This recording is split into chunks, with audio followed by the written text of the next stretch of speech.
Welcome back to the David Pakman Show.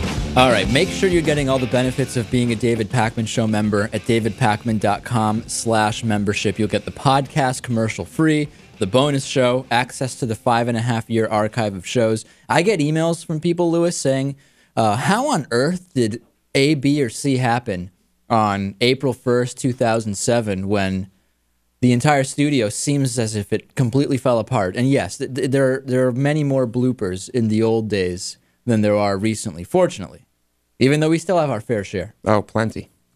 Montana Congressman Denny Rehberg claims to be cash poor and struggling. It turns out he has a $31 million net worth, though.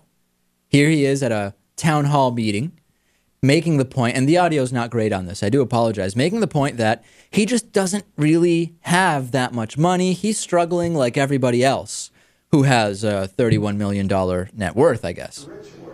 Well, what I want to know is where exactly is your priority? Well, I'm glad you, as a group, you park your politics at the door.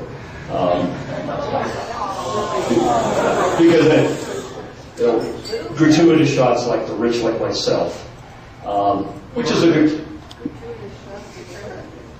I'm a small businessman. My wife is a small businessman. She hasn't taken a salary in 10 years. She's not. As a result of the business, because we're struggling like everyone else with the economy. I am land rich and cash poor, like ranchers and farmers and small businesses throughout Montana. I have the same struggle. I have no employees, and we have the same. All right, so somebody yelled out, "What's your net worth?" And he said, "I'm land rich and cash poor." If you've got $31 million and you need to convert some of that land to cash, you can do it.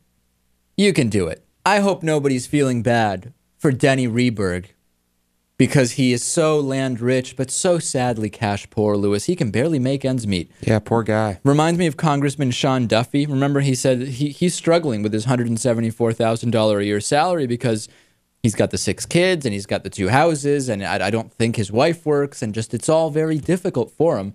And I'm not denying that he has to think about where his money goes.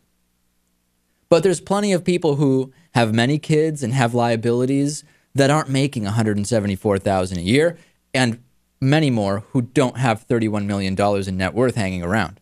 In fact, Denny Rehberg is the 14th richest member of the House of Representatives. OpenSecrets.org estimates in 2009 his net worth was $31 million. As we know, the rich are getting richer. I would be surprised if that was lower. If he's struggling on that, we have to wonder if he's really a good arbiter of what's fair for the average American, right? I mean, if you are actually or if he's just at all competent. Well, that's what I'm saying. If you aren't competent enough to where with a $31 million net worth, you can at least not be struggling as he claims to be, maybe you shouldn't be making decisions for anybody else. No wonder he thinks Medicare is unnecessary. The guy's got a net worth of $31 million. And I know $31 million does not go as far as it used to, Lewis. You have to be a lot more careful with that $31 million. Have you ever tried to make ends meet on $31 million? It's got to be tough, especially when most of it's in land. I know. I can't even imagine. No wonder he needs that tax cut for the rich that was extended by Obama. Oh, yeah. Both Rehberg and his wife received farm subsidies from 1995 to present for not growing wheat and barley. It's so hard to get paid for not growing when you have all that land and the $31 million net worth. Really, it's got to be difficult for the guy. Apparently, he can't sell the land because he needs that land to for not those grow subsidies, barley. To not grow barley. Ladies and gentlemen, if he gets rid of the land, where isn't he going to grow the barley for the farm subsidies? He's not going to have any place not to do it. Right.